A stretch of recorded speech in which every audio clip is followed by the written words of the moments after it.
I was a typical 7-year-old kid. Played soccer, baseball, wrestled. All I cared about was being the fastest kid on the playground. On the weekends, I remember my family always being outside. We were hiking and riding four-wheelers and fishing. I remember rock climbing out at Giant City State Park, or trying to fall asleep in a tent with my brothers down in Arkansas. We were too afraid of being mauled by a bear.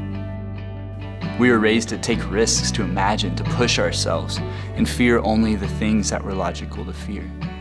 But things changed when I turned 7. I experienced this darker, more intense shadow of fear. The fear of my own future. My name is Tyler Myers. I've been a type 1 diabetic for 20 years, and I'd like to share my story. I was up in St. Louis visiting my dad with my brother for the weekend. This was a normal routine, but it was different this time. I was exhausted, thirsty, lethargic. It wasn't until several hours later that my dad realized the severe symptoms coming on. I was going pee every 30 minutes. I was nauseous. I was sleeping in the middle of the day. And this was so unlike me. I was a 7-year-old kid who was always playing outside with my brother. So my dad called my mom to let her know something was up, so they could figure out what to do. I don't remember much after that, except we rushed to Southeast Hospital's emergency room, and I didn't leave for about a week. Now, I didn't understand what was happening, but my parents quickly learned the symptoms added up to a familiar, genetically chronic autoimmune disorder. It skipped my mom's generation, but it traced back through her side to my grandmother and great-grandfather. Juvenile diabetes mellitus, also known as insulin-dependent type 1 diabetes.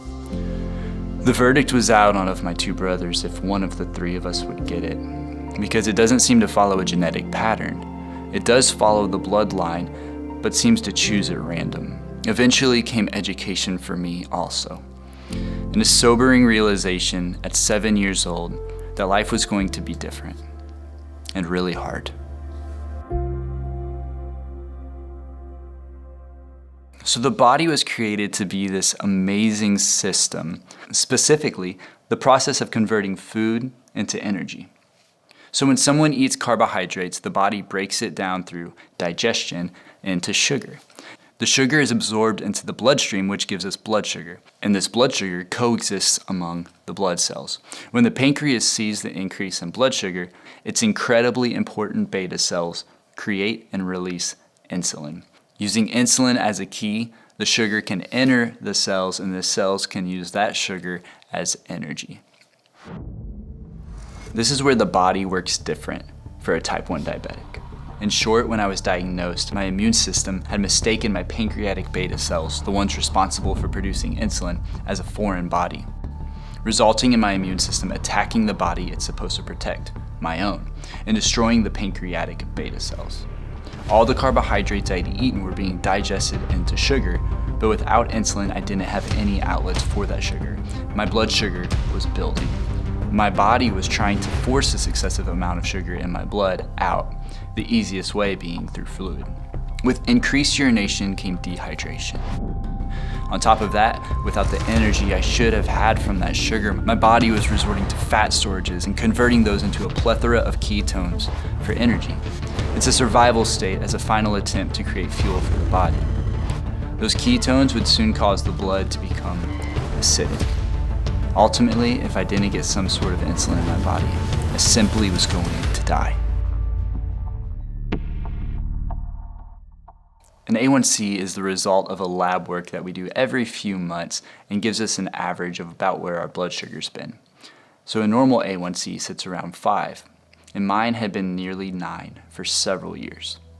A few years ago, my doctor told me if I didn't get things together, the probability was high that I would experience kidney failure within 15 years. This projected me at 35 and potentially, and most likely, on dialysis.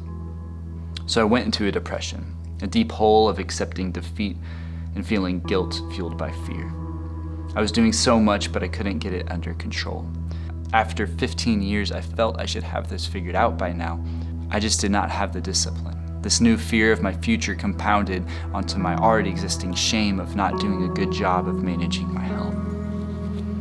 I tried running to be healthier, but I couldn't keep a steady blood sugar.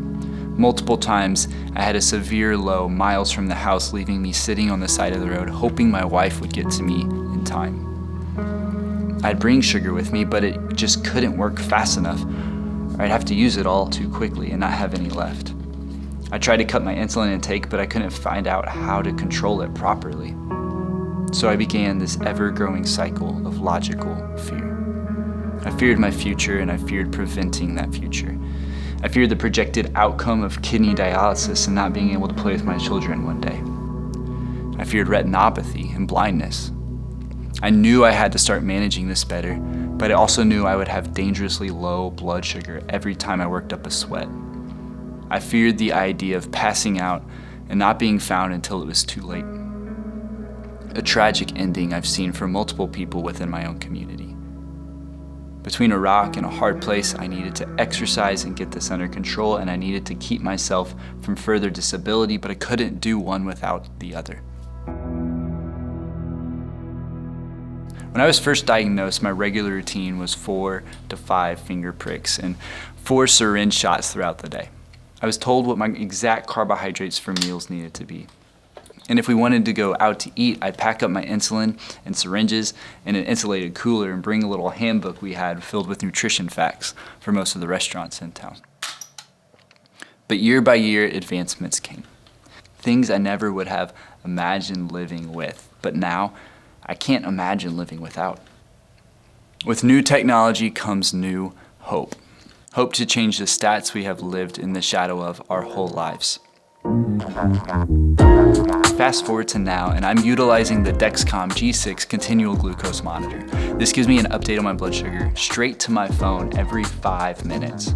For my insulin pump, I'm using the Omnipod. This is the only tubeless pump on the market. This frees me up from being tied down, and the pump, the reservoir, and the cannula are all interconnected within the small pod. Just over a year ago, a friend of mine reached out after I showed interest in joining him on a social bike ride with one of the local bike shops in town. I noticed a lot of bags on everyone's bikes, and it got me thinking about how I could bring multiple forms of glucose to keep my blood sugar stable, long-lasting carbohydrates, and fast-acting gels. After trying so many different ways of staying healthy and experiencing defeat after defeat, I could maybe exercise again without having the fear of being on my own and unexpected hypoglycemia. Little did I know that together, this technology and cycling would restore my future, and in short, save my life. After 20 years of beating it and some days being beaten by it, I'm learning that I haven't fully done my part. I've been fighting a battle on my own and doing my best to keep quiet about it so others didn't worry about me. But they should.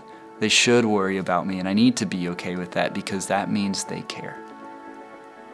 So I'm speaking up. See, without sharing, without advocating, without educating, others may suffer because we didn't speak up. Advocacy is our only hope to see the other side of type 1. Seeing a point where it's not haunting us anymore, and seeing a cure. I share my story, which is the same story of so many others, to let people know there's a need. While artificial insulin is a therapy, and it's the only substance keeping us alive, it's still not enough because it's not a cure. People are still losing the fight on a regular basis due to simple mistakes, human error in calculations, kidney failure, blindness, mechanical malfunctions in medical equipment, and the list goes on. The unknowns of type 1 diabetes are still incredibly vast. The cause, the genetic patterns, and of course the cure need further research to be fully understood. I can confidently say I'm speaking on behalf of every type 1 diabetic when I say we don't need sympathy. We need support. We don't need your apologies, we need advocacy. And we don't want people to tell us what we can't do, but challenge and push us to do what we've been told we can't.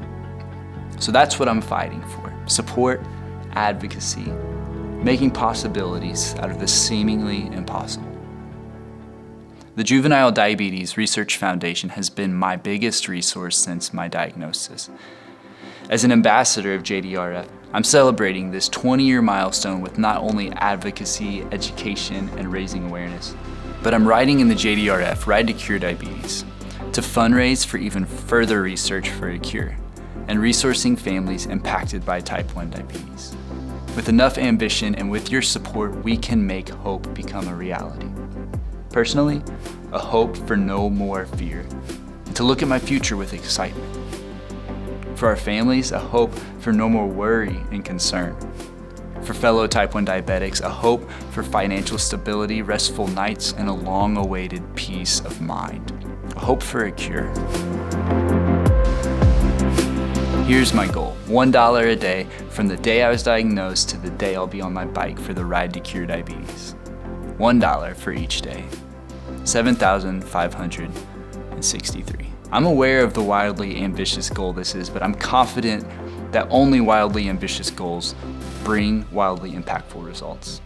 The correlation is obvious between dreaming of hope and seeing hope become a reality, of taking an unthinkable risk and seeing unimaginable outcomes.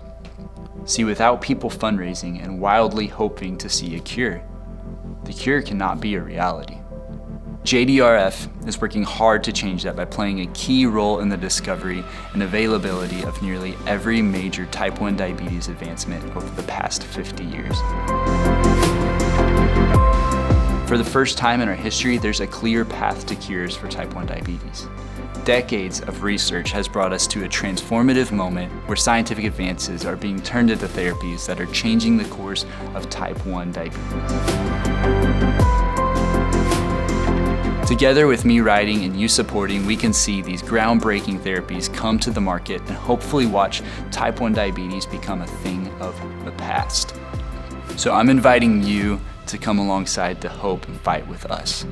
Whether it's a single dollar or 100, it's all progress, it's all forward movement, and it's all a step closer to a cure.